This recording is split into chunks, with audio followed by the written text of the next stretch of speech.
Hey everybody, this is Wintermute, and I'm coming to you from the think tank. In this video, with the expansion out there or that being worked on, I have some core unit ideas that I kind of want to introduce with the expansion. They don't have to be; they're just ideas to put out there. With that said, now I've already talked a bit about armored cars. Basically, attack two, defense two, move two. I did change the cost to three. I think that makes a little more sense for them. They're a vehicle class unit, pair with blitz 1-to-1, and may perform missions. The only thing with them that I want to see play tested. Now, nobody can. I have it written so that nobody can build more than one armored car unit per turn. I don't want them to be cheap blitz soak off. And if that's how they're being used as to just absorb hits for when they're blitzing, then they probably either the cost needs to be improved, or I need to basically, or maybe take away blitz altogether. That's one concern I have about them. The main thing that I wanted to include with them, though, is the fact that they're a unit that most all nations will have access to, that can perform missions even if they don't have a ton of elite units. So there's that. That's kind of the idea behind armored cars. The other thing that I hadn't gone into yet, but I added it to Germany later, was ski infantry. So they would attack 2, defend 4, move 1, cost 4, infantry class. Gain +1 attack and defense in any land zone touching the top edge of the map, or which has any tundra terrain present. So even if the top 1/10 of that zone has tundra present in that zone, then they would still get their bonus. Also gain this bonus in any part of Norway, Sweden, Finland, Iceland, and the land zones of Kola and Karelia in Russia. Ski units may also perform missions in any of the preceding land zones. As it's written now, I have only Germany has the option of building ski infantry if they take the doctrine. I'm probably going to give that to Russia as well for obvious reasons. And then, but this is kind of how I envision ski infantry working within the rules. So any feedback on these two units, feel free to give. Now, the real complex one that I love the idea of, but I know it's you can see the entry for it is already this big, and that already kind of makes me go, oh, crap. On the other hand, I think it's not as bad as it looks. It just requires some explanation, and once that explanation is put out there, it'll make plenty of sense. So let me just read it, and then that'll give you guys a chance to give me some feedback. So combat engineers. Attack 0, defense 2, move 1, cost 4. Infantry class unit.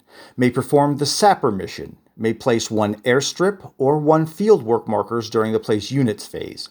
All major powers may build 1 combat engineer unit per turn once at war with another major power. So sapper. This is a mission that only the combat engineer can do. Reduce the effectiveness of a fortification to +1 on the first round of combat, or maybe remove 1 opponent's fieldwork marker while it's still face down. When performing this mission, a combat engineer's attack value is increased to 2. So, airstrip. And you can see these all have HBG tokens. May scramble up to 1 fighter. 1 unit may gain +1 to its movement if it starts its turn at an airstrip. Excuse me. So it's a very limited airfield, basically.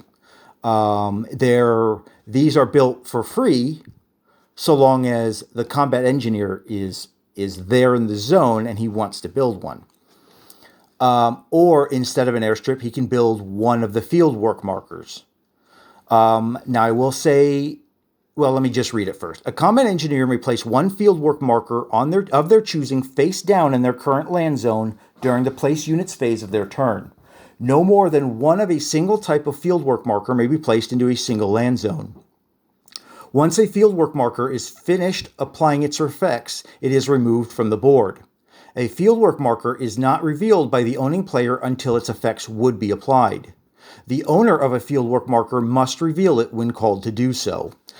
There's a few other clarifications there, like if never revealed, it needs to be discarded and things like that. I'll get to that later when I remember.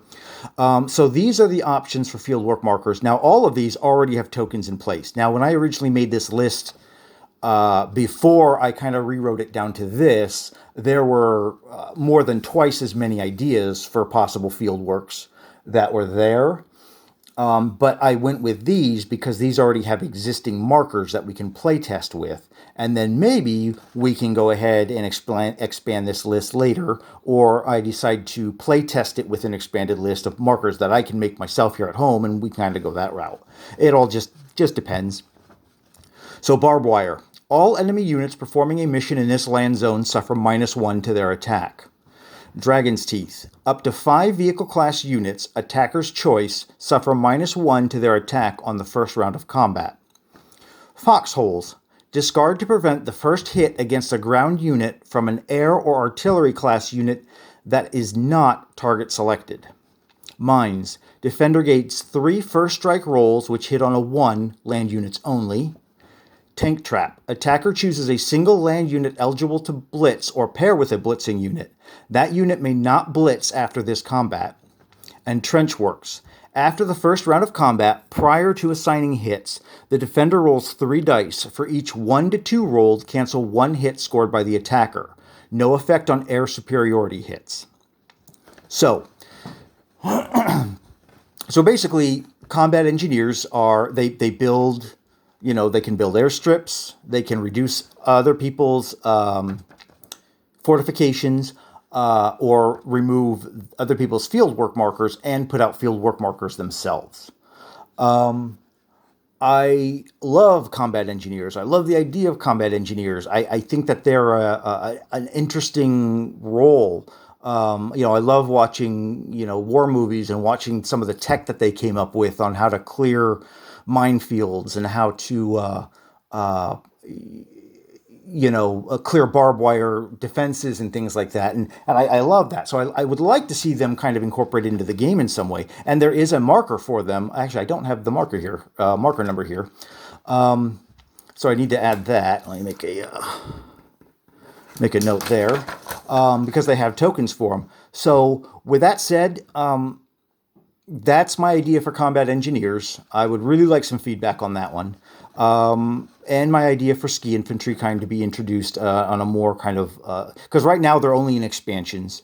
I know they have expansion-specific rules for them. I don't know when they update those expansions, whether they're going to leave them the same or not. I kind of... Personally, I prefer my rules, but I'm a little partial, so you can call me out on that one. And I know we have armored car units, and some of the expansions introduce them, but they really don't do much because they're like crappy cavalry at this point. They don't get anything. And so that's why, and I feel it's a shame because if you've got the piece made, there's got to be some way you can kind of use it in the game. So that was kind of one of the reasons I wanted to reintroduce armored cars in a way that makes sense.